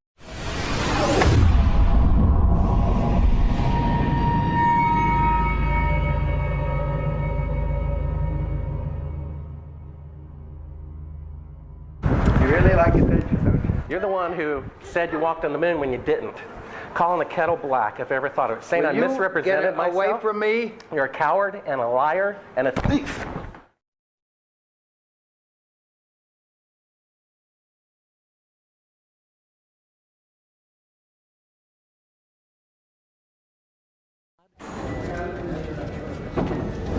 You want me to knock you in the head?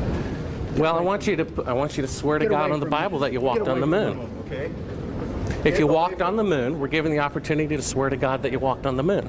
I'm going to give you the opportunity to get the hell knocked out of you if you don't leave me alone.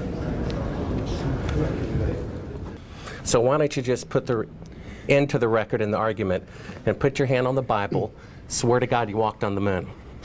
Mr. Sibrel, knowing you, that's probably a fake Bible.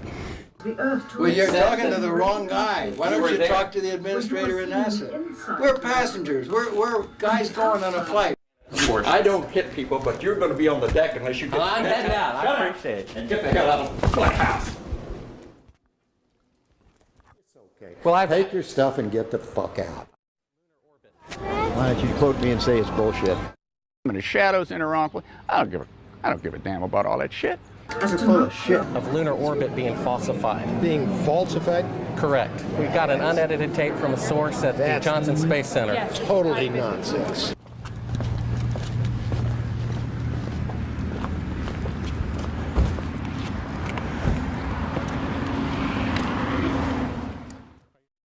Mr. Sibrel, you do not deserve answers. If you show this publicly, you're open for a lawsuit. Okay? Hello, and welcome to my show. My name is Madison Star Moon. Joining me tonight for this very special broadcast is one of my all-time heroes, one of my favorite producers, favorite people on Earth, Bart Sibrel. He is the man that has single-handedly debunked NASA and their moon landing. So I am just totally honored to have him on the show tonight. How are you doing, Bart? Pretty good, Madison. What about yourself? I'm a little nervous, to be honest with you, to have someone, of your standing on my show. I mean, this is just a huge honor. Why don't you go ahead and tell everybody who you are? My name is Bart Sibrel. My website is my last name, Sibrel, S as in Sam, I, B as in boy, REL.com. If you go there, it'll link you to my YouTube channel, and you can watch A Funny Thing Happened on the Way to the Moon or Astronauts Gone Wild to know what we're talking about. Basically, those two films, especially the first one, which I highly recommend you watch first, A Funny Thing Happened on the Way to the Moon. It's a 47-minute film. It took about 5 years to produce at a cost of $500,000, and I was already a professional filmmaker at the time I made it, making my living doing TV commercials, music videos, and corporate films. And I worked part-time also at an NBC affiliate in the news department. And around that time, I met a gentleman who worked for NASA during the 1960s as a contractor for Rocketdyne, and his job was to edit the English and the grammar and the syntax of interdepartmental memos from one NASA department to another. So as the government uses departmentalization to keep things a secret, for example, when they built the atomic bomb, there were about 150,000 people working on it. But the components of the departments were so small, a switch or a screw or whatever they were doing, that only a handful of people, maybe 8, knew what the real project was about. So the same thing was done with the secrecy of the moon mission. The person making the glove or the door or the boot, even though that may have involved 100,000 to 200,000 people and contractors, they're certainly not going to tell low-level people, hey, by the way, here's what's really going on. They're going to keep it a secret. However, Bill Casing, because he edited all the memos from one department to another, he was one of the few people who had a great overview of what was going on. He also had high security clearance. And he came upon a memo in about mid-1960 that said that von Braun had estimated the likelihood of a successful manned landing and safe return on the first attempt at about 1 in 10,000. So when Nixon became president, they decided, rather than risk killing people on live television, which would be very disastrous. I mean, imagine Carter, when he tried to rescue the hostages and those helicopters crashed out in the desert, it basically ruined his chances for re-election. And that's simply, to rescue a few hostages here on Earth.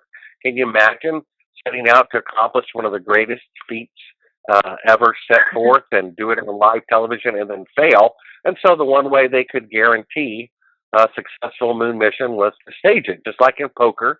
If you're, outmatched, you go all in, and people back off, and they believe it. People wanted to believe it. So I was only 4 years old at the time, asleep in bed, but my father was in the Air Force, and he got a kind of a courtesy VIP package as an officer of all the pictures from the moon mission. And I had them up on my wall from about age 4 to 14, and I was the biggest fan of the moon missions.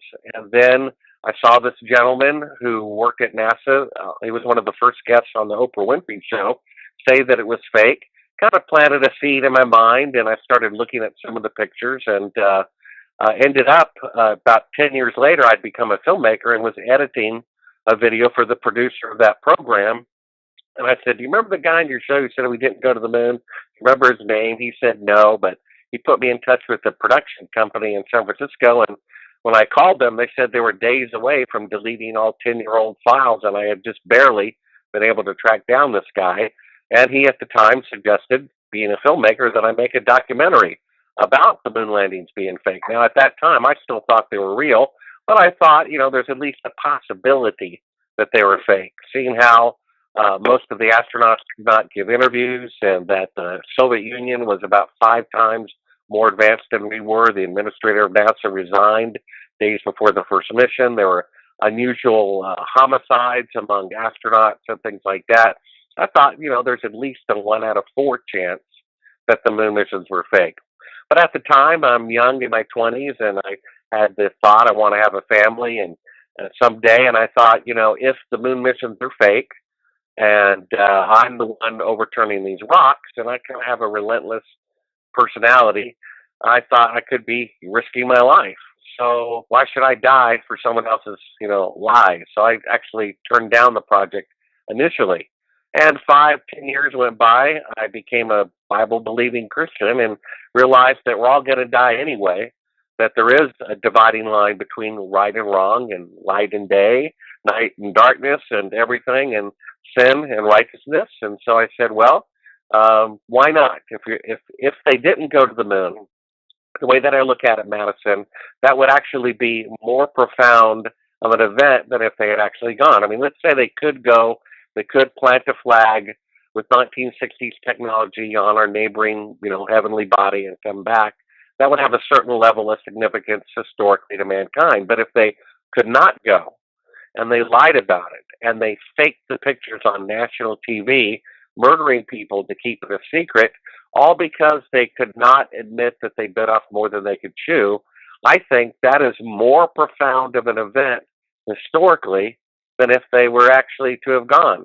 And about 3.5 years into this 5-year project, we found classified footage of them faking one particular shot over and over again with the CIA on a hidden channel of audio telling them how to fake it. And lo and behold, they really did not go. Hello, Apollo 11. Houston, Goldstone says that the TV looks great. Over.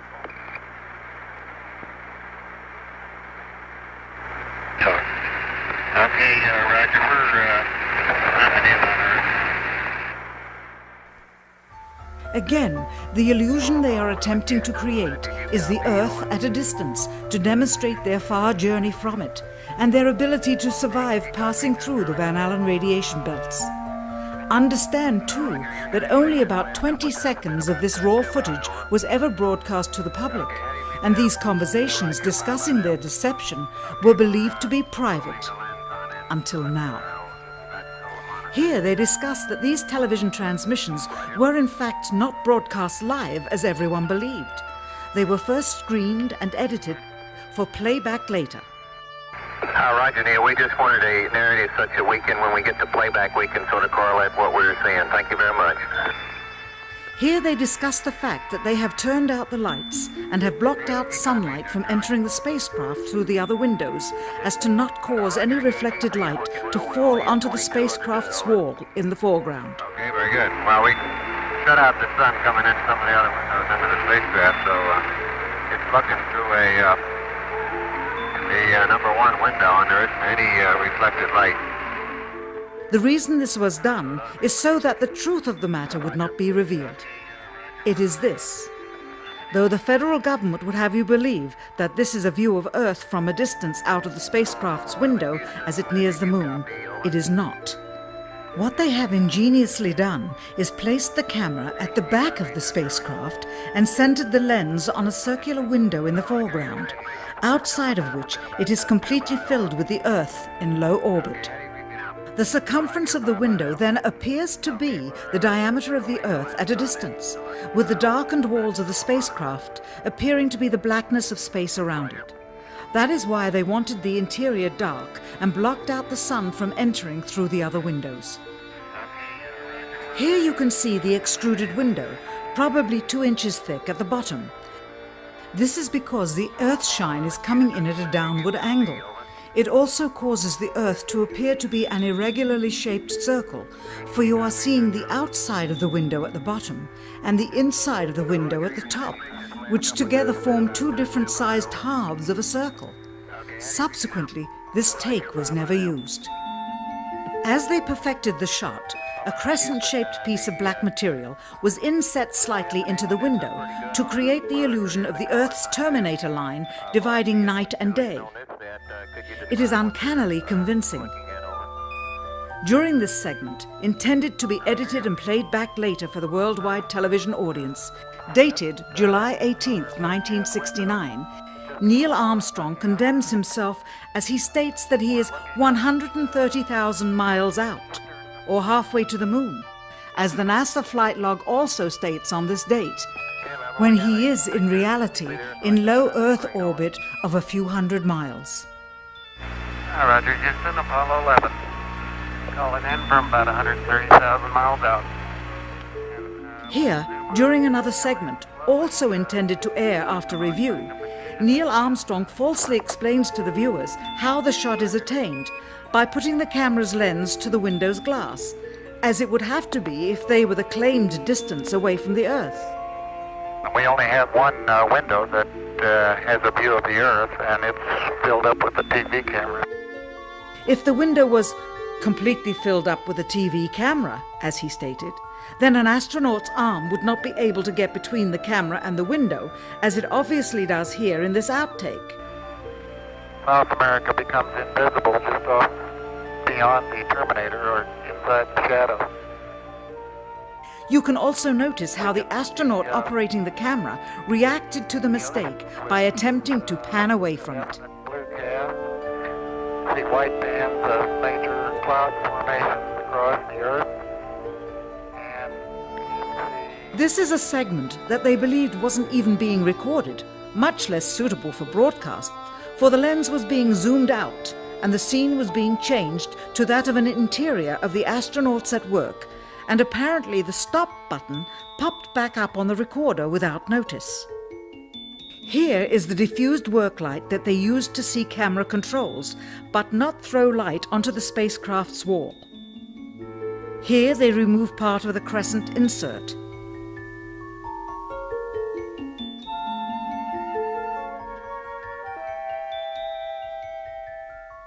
Finally, the iris is opened